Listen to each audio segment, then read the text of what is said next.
दोस्तों यार, यहाँ पर रॉकी और मोहन बचपन के दोस्त होते हैं और इन दोनों ने एक ही स्कूल से अपनी पढ़ाई पूरी करी थी। लेकिन जब इनकी कॉलेज में एडमिशन लेने की बात आई तो यार इनके दोनों के रास्ते पूरी तरीके से चेंज हो गए। क्योंकि यार दोस्तों, रॉकी की फैमिली इतनी ज्यादा गरीब थी कि कॉलेज फीस अफोर्ड नहीं कर सकती थी, और क्योंकि दूसरी तरफ मोहन के पिता की एक अच्छी कंपनी में जॉब लगी हुई थी और उनकी सैलरी लगभग वहाँ पर 60,000 रुपये महीने की थी, और इसीलिए उसके पिता मोहन का खर्च उठाने के लिए रेडी हो गए। और मोहन के पिता भी यही चाहते थे कि मेरा लड़का भी पढ़ लिख कर अच्छा आदमी बन जाए। तो फिर यार दोस्तों, मोहन यहाँ पर बीटेक के लिए कॉलेज में एडमिशन ले लेता है और अपनी इंजीनियरिंग की पढ़ाई को कंटिन्यू कर लेता है।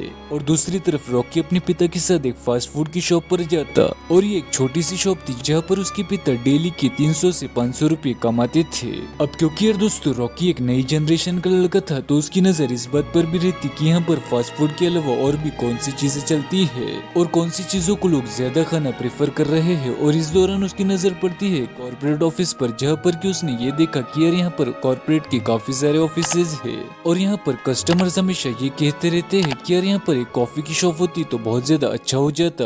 बट फिर भी यार यहाँ पर दूर दूर तक कोई कॉफी की शॉप नहीं थी, और इसीलिए रॉकी ने इस मौके को अपने हाथ से निकलना ठीक नहीं समझा और उसने अपने पिता से बात की और उसके पिता को कहा कि पापा, मुझे सिर्फ 10,000 रुपए की जरूरत है और मैं आपको इस बात का दिलासा दिलाता हूँ कि मैं इस 10,000 रुपए का बहुत ही ज्यादा बेहतरीन इस्तेमाल करूंगा और मैं इस दुकान के बगल में एक छोटी सी कॉफी की टपरी खोलना चाहता हूँ। लेकिन यार दोस्तों, उसके फादर के पास टोटल सेविंग ही 10,000 रुपए की थी, जो कि उन्होंने अपने लड़के रॉकी को दे दी। और यार यहाँ पर रॉकी ने इन सारे पैसों को वाइजली यूज किया और सारी सेकंड हैंड चीजें खरीद ली, जैसे कि कॉफी मशीन, टपरी और जरूरी सामान रखने के लिए काफी सारे बॉक्सेस और कई सारी चीजें। और यहाँ पर लगभग सारी चीजें सेकंड हैंड थी। बट यार दोस्तों, यहाँ पर सारी चीजें काम कर रही थी और यहाँ पर रॉकी ने 5 ही दिन में कॉफी कैसे तैयार की जाती है इस चीज को सीख लिया था। और फाइनली लोगों ने जब वहाँ पर एक नई कॉफी की टपरी देखी तो लोग काफी ज्यादा एक्साइटेड हो गए थे और उस कॉफी को टेस्ट करना चाहते थे। और वो रॉकी की टपरी पर आए और उन्होंने कॉफी को खूब एंजॉय किया। और यार फिर रॉकी की सेल्स उसके फादर से भी ज्यादा होने लगी थी, क्योंकि उसके पिता के फास्ट फूड के मुकाबले उस कॉर्पोरेट बेस पर कॉफी की डिमांड काफी ज्यादा थी, जिसका कि रॉकी भरपूर तरीके से फायदा उठा रहा था। और इसी तरह से रॉकी और उसके पिताजी इससे डबल प्रॉफिट निकालने लगे थे। और धीरे धीरे रॉकी के कस्टमर्स और भी ज्यादा बढ़ते जा रहे थे, बिकॉज कि यार जो भी वहाँ पर आता उसको वो कॉफी इतनी ज्यादा पसंद आती कि वो अपने साथ के कलीग्स को भी इस शॉप पर ले आता, और जिस वजह से रॉकी की शॉप काफी ज्यादा तेजी से चलने लगी थी। और बढ़ते हुए प्रेशर को देखकर रॉकी को यहाँ पर एक वर्कर हायर करना पड़ गया। अब यहाँ पर रॉकी सिर्फ कॉफी बनाता और वो वर्कर बाकी सारी चीजों को हैंडल कर लेता। अब यार दोस्तों, अगर इसको हम फास्ट फॉरवर्ड करके देखते हैं तो यहाँ पर रॉकी अपनी शॉप के 5 आउटलेट को बना चुका था, और उनके फादर, जिनकी की एक फास्ट फूड शॉप थी, वो एक बड़े से रेस्टोरेंट में तब्दील हो गई थी। और यहाँ पर रॉकी ने अपनी शॉप का नाम बाप बेटा कॉफी शॉप रख दिया था, और ये बाप बेटा कॉफी शॉप बहुत ज्यादा पॉपुलर हो गया था। अब उसके दोस्त मोहन की इंजीनियरिंग की पढ़ाई भी इस टाइम पर कंप्लीट हो गई थी, और बस उसे अब जाकर इंटरव्यू पास करना था और वो एक अच्छी कंपनी में काम कर सकता था। और वेल, ऐसा वो सोच रहा था, लेकिन के बाहर निकलने के बाद उसको ये अंदाजा हो गया कि यार यहाँ पर कितना ज्यादा क्राउड है, और वो तो फिर भी एक नॉर्मल परसेंटेज से पास हुआ था। और इस फील्ड में जो टॉप स्टूडेंट थे उनका भी किसी बड़ी कंपनी में जॉब लगना काफी ज्यादा मुश्किल सा दिखाई दे रहा था, क्योंकि यार दोस्तों, इस लाइन में काफी सारे स्टूडेंट्स की लाइन लगी हुई थी। और यहाँ पर मोहन ने 5 से 10 इंटरव्यू दिए, लेकिन वो एक भी कंपनी में सिलेक्ट नहीं हुआ, और जो कंपनी में वो सिलेक्ट हो रहा था वो काफी ज्यादा कम पैसे उसको पे कर रही थी। अब यार जिस तरह से उसको बार बार रिजेक्शन मिल रहे थे, इसी वजह से उसकी फैमिली भी उसको बहुत ज्यादा ताने देने लगी थी, और उसको हमेशा यही सुनने मिलता कि इतने ज्यादा पैसे तेरी पढ़ाई पर खर्च कर दिए और अब भी तू एक सीधी सी जॉब नहीं कर सकता। और फिर वो एक दिन काफी ज्यादा परेशान होकर रॉकी के पास चला गया था, और उससे वो कहता कि यार मुझे अगर पहले ही पता होता कि इंजीनियरिंग में इतना ज्यादा कंपटीशन है तो मैं कभी वहाँ पर एनरोल ही नहीं करता।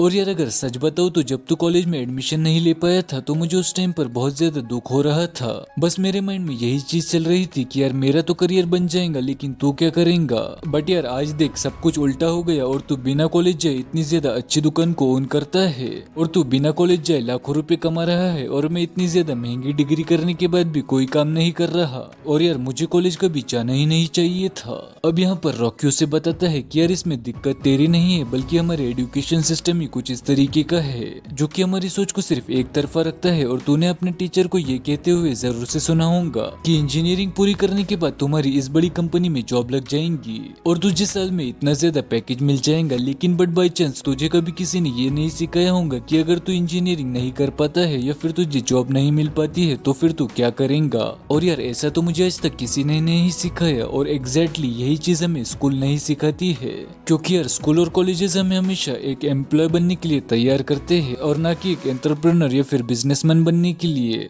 लेकिन यार इस चीज का ये मतलब नहीं है कि स्कूल और कॉलेज की एजुकेशन सिस्टम ठीक नहीं होती। और यार स्कूल तो हमारी लाइफ का वो स्टेज होता है जैसे हमारी थिंकिंग डेवलप होना शुरू होती है। बट यार फिर भी ऐसी कई सारी चीजें हैं जो कि हमारे स्कूल या फिर कॉलेजेस अगर हमें पहले ही सिखा देता तो हम काफी ज्यादा कामयाब हो सकते थे और ना ही कोई जॉब के लिए धक्के कर रहा होता और ना ही कोई वैकेंसीज निकलने का इंतजार कर रहा होता। अब यहाँ पर रॉकी मोहन को वो 4 बातें बताता है जो कि हमें स्कूल में नहीं सिखाई जाती है। तो यार दोस्तों, अगर आप एक स्टूडेंट हो तो हो सकता है कि आपके स्कूल में भी ये सारी बातों को नहीं सिखाया जा रहा होगा। इसीलिए यहाँ पर जो रॉकी और मोहन की कॉन्वर्सेशन होने वाली है इसको आप बहुत ज्यादा ध्यान से सुनिए, ताकि यार ये सारी चीजों को सुन के आप अपने फ्यूचर को पहले ही प्रिपेयर कर लो और जिससे कि आप आगे चलकर काफी सारी परेशानियों से बच जाएंगे। और यार सबसे पहली चीज जो कि रॉकी मोहन को बताता है वो है अनलिमिटेड अपॉर्चुनिटीज, जिसके बारे में यार हमारा स्कूल कोई बात ही नहीं करता।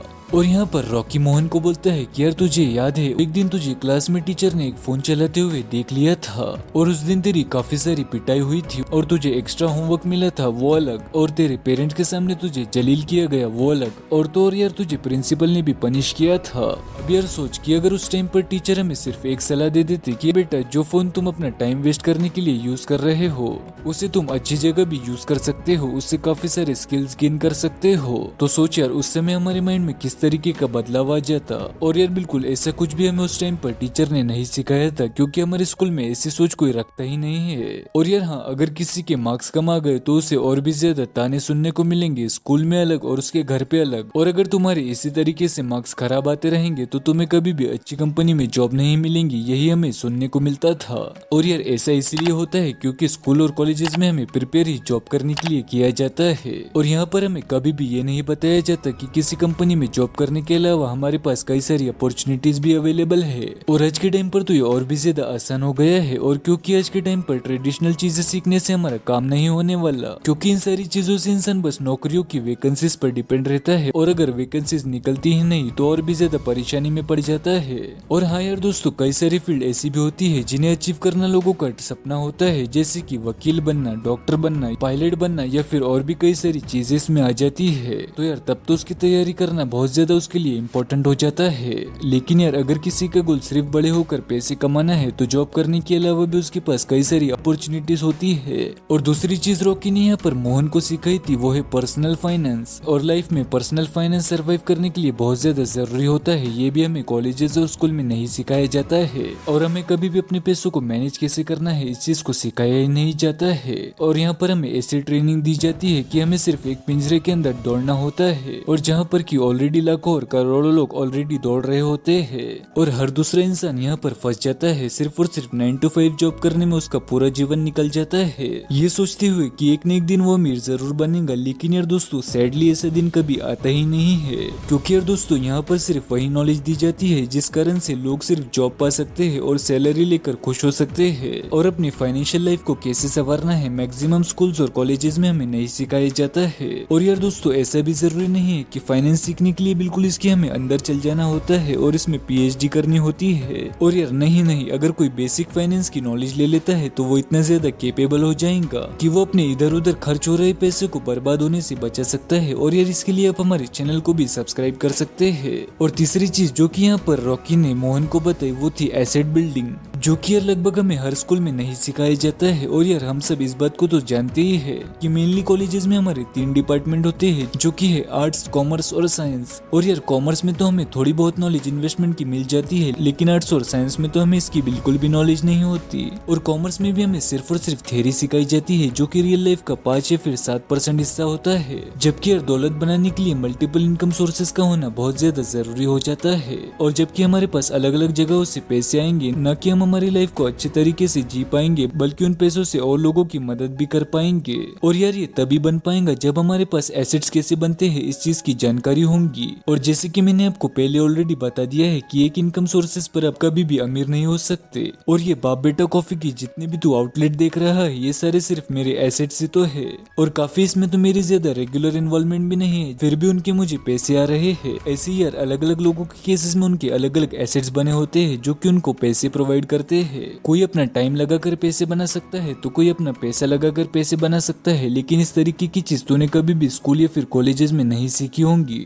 और आखिरी चीज जो कि रॉकी ने मोहन को बताई कि लोगों से अपनी इनकम के लिए कैसे निगोशिएट करना है, ये भी हमें स्कूल और कॉलेजेस में नहीं सिखाया जाता है। और यहाँ पर रॉकी बोलता है कि यार देख हमें ये तो सिखाया जाता है कि हमें नौकरी कैसे करनी है और जॉब कैसे लेनी है, बट यार हमें कभी भी ये नहीं सिखाया जाता कि हमें हमारी काबिलियत के लिए कितने पैसे चार्ज करने चाहिए। मतलब कि किसी इंडिविजुअल या फिर कंपनी से कैसे निगोशिएट किया जाता है ये हमें कभी भी सिखाया ही नहीं जाता। और ये चीज हमारी असल जिंदगी में बहुत ज्यादा काम आने वाली एक बहुत ज्यादा इंपॉर्टेंट स्किल है। क्योंकि यार दोस्तों जब तुम्हें तुम्हारे काम की असली वैल्यू ही पता नहीं होगी तो लोग तुम्हें हमेशा ही कम पे करेंगे और आपको इस बात का पता ही नहीं चलेगा। और ये चीज किसी भी इंसान के लिए एक बहुत ज्यादा नेगेटिव साइन हो सकती है। और यहाँ तक कि यार कई बार तो ऐसा भी होता है कि लोगों को उनके काम की खुद भी वैल्यू नहीं पता होती है कि उन्हें कितने पैसे किस चीज के लिए मिल रहे हैं और वाकई में उन्हें कितने मिलने चाहिए। और बाद में जब उन्हें पता चलता है फिर उनके पास इतनी हिम्मत ही नहीं बच पाती कि अपनी मेहनत के हिसाब से वो सही कीमत की डिमांड करे। और इसीलिए यार बहुत ज्यादा जरूरी है कि इस कॉर्पोरेट वर्ल्ड में घुसने से पहले आप लोगों से निगोशिएट करने की कला जरूर से सीख ले। और अगर आपकी कम्युनिकेशन स्किल काफी अच्छी है और बहुत ज्यादा आसानी से आप लोगों से कम्युनिकेट कर सकते हो तो यार फिर ये कला भी सीखना आपके लिए बच्चों का खेल होगा और आप इससे बहुत ज्यादा आसानी से सीख सकते हो। और अब ये सारी बातें खत्म होने के बाद उसने मोहन को एक ऑफर दिया और उसे अपने साथ काम पर रख लिया। तो यार दोस्तों मैं उम्मीद करता हूँ कि इस पूरे वीडियो का क्या कंसेप्ट है आपको जरूर से समझ आया होगा। और अगर आपको ये वीडियो पसंद आया होगा तो वीडियो को लाइक और चैनल को सब्सक्राइब जरूर से कर ले। और वीडियो कैसा लगा आप हमें कमेंट में जरूर से बता दे और इस वीडियो को अपने दोस्तों के साथ भी जरूर से शेयर कर दे।